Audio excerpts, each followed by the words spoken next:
Sidee bay macquulgal ku tahay in 21,000 oo askari ay jebiyaan 600,000 oo ciidan oo dagaalyahanno ah? Waxay dhacday sanadkii 1071 milaadiga 463 hijriga ku dhowaad 950 sano ka hor. Yurub ayaa isu keentay ciidan gaaraya 600,000 oo dagaalyahanno waxay wateen 1,000 manjaniik qalabka wax lagu dudumiyo. Mid kasta oo ka mid ah waxaa jiidayay 1,000 dibi si loo burburiyo Kacbada loona dabargooyo wax sheegta Islaamka. Ciidankan waxaa ku jiray baadarigii la oran jiray Boobe iyo 35,000 oo wadaaddo sarsare iyo tiro aan la koobi karin oo ciidamo iyo hub ah. Waxay ku dhawaaqeen dagaal muqadas ah iyagoo isku qarinaya masiixiyadda, waxayna qaateen calanka isku tilaabida dowladaha iyagoo u jihaystay dhulka muslimiinta si ay u baabi'iyaan ama u dabargooyaan. Xilligaas khilaafadii Abbaasiyiintu waxay ku jirtay xaaladeedii ugu xumeyd daciifnimo iyo faqri. Ciidan tabar daran, askarta waxay u soo bixi jireen oo keliya safka khaliifka, kaasoo aan lahayn awood dhab ah marka laga reebo in magaciisa lagu duceeyo salaada Jimcaha. Waxaa jiray dowlad Islaami oo la oran jiray Saljuuqiyiinta, kuwaasoo u taagnaa difaaca xuduudaha ee khilaafada, kana hortagaya weerarada joogtada ee Byzantiyiinta. Hogaamiyaha dowladdan wuxuu ahaa nin dhalinyaro ah oo la oran jiray Alab Arslan, sida aan ku soo sheegnay qaybtii koowaad. Geedigan wuxuu ka soo laabtay Khuraasaan isagoo wata ciidan 21,000 gaaraya oo qaar dhaawac ay yihiin qaarna hub la'aan ay yihiin. Markii uu maqlay imaanshaha ciidanka Saliibiyiinta, wuxuu isku dayay inuu heshiis la galo boqorka Byzantiyiinta Romanos IV, isagoo marna siinaya dhul, marna bixinaya jiso, mar kalena ku soo jiidanaya maal iyo hanti badan.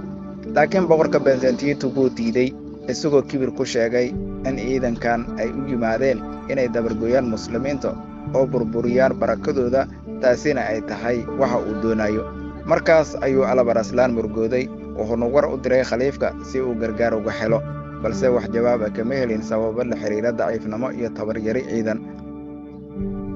Wuxuuna sidoo kale isku dayay inuu kiciyo muslimiinta oo dhan, laakiin waxaa jawaabay tiro aad u yar.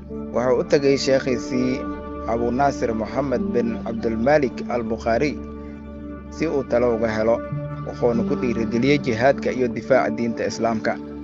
Kadib Alab Arslan wuxuu ciidankiisi siiyey kala doorasho ah: qofkii raba jihaad ha joogo, qofkii raba inuu baxana ha baxo oo Ilaahay ha udur daarto, ayuu yidhi. Sheekha ayaa istaagay dhexda ciidanka oo yidhi, tani waa maalin ka mid ah maalimaha Alle subxaanahu wa tacaala, ma aha meel kibir iyo faan. Diinta Ilaahay subxaanahu wa tacaala, dhiigga muslimiinta iyo barakadooda waxaa maanta difaacaya gacmihiina iyo iimaankiina suuban, ayuu ku yidhi. Kadib wuxuu kula taliyey in dagaalka laga dhigo maalin Jimcaha si muslimiinta oo dhan ay ugu duceeyaan. Alab Arslan wuu aqbalay taladaasi. Maalin Jimcaha 26 Agoosto 1071 milaadiga ayuu dujiyey salaad Jimcaha, asigoo khashuucsan, Ilaahay baryaya, wejigiisi ciidda dhigay, isagoo ishoysaysinaya welib. Kadib wuxuu yidhi, qofkii doonaya inuu noqdo ha noqdo, maanta ma jiro amar kale oo aanan ahayn kan Alle subxaanahu wa tacaala. Wuxuu fuulay faraskiisii oo ku dhawaaqay, haddii aan jabno maanta dib uma laabanayo, goobtan ayaa noqon doonta qabrigayga, ayuu yidhi. Sidaas ayuu 21,000 askari ugu dhigay 21,000 libaaxyo ah oo sii majeestiyaal ah. Dagaalku wuxuu ku dhacay meel la yiraahdo Manzikaarta koonfur bari Turkiya. Alab Arslan wuxuu ciidankiisii u kala qaybiyey Fallaariyaanada, wuxuu dhigay meel u dhaxaysa laba buurood, marinka u dhaxeeya labada buurood. Markii uu ka baxay, wuxuu ciidamadiisu u kala qaybiyey 2 kooxood: koox ka hortagta kuwa soo duulaya iyo koox dhinaca buurta ku wareegta oo marinka hore ka soo xiraysa. Sidaas darteed wuxuu gebi ahaanba xiray marinka oo wuxuu ku geliyey dhabagal ama kaambiin, kaasoo taariikhyahanadu ku tilmaameen mid ka mid ah kaambiinada ugu heel dheeraa taariikhda dagaalka. Way soo weerareen, wuxuu dib u guray ciidankiisii ilaa uu ku jiiday marinka cidhiidhiga ah. Ciidamada Byzantiyiintu waxay galeen marinka. Alab Arslan wuxuu sugayay ilaa marinka uu ka buuxsamo, markaasoo u tilmaamay Fallaariyaanada, kuwaasoo dul rogay sidii roobka oo kale. Halkaasoo mid ka mid ah falanqeeyayaasha milatariga uu yidhi, fallaaruhu waxay ahaayeen kuwo ka sarreeya kheyr caadi ah. Waxay baabi'iyeen 60,000 oo dagaalyahanno saacado gudahood, ilaa 2 kooxood isku dayeen inay buuraha dhinacooda ka fuulaan si ay u badbaadaan. Laakiin fallaaruhu waxay ku hoobteen ama ku hoobanayeen jirkooda. Marinka ayuu ka buuxiyey qofkii isku daya inuu ka baxo labada furayaal ee marinka, saljuuqiyiintu waxay sugayeen oo keliya inuu soo baxo, waxayna u dilayeen si toos ah. Markii Yurubiyaanku ogaadeen guuldaradooda, ciidamada Armeniya, Georgia iyo Russia ayaa isku dayay inay badbaadiyaan, balse uma suuragelin. Khilaafkii dhexmaray hogaamiyaashii ciidamada Yurub ayaa aad u hoogaystay, waxayna isku eedeeyeen.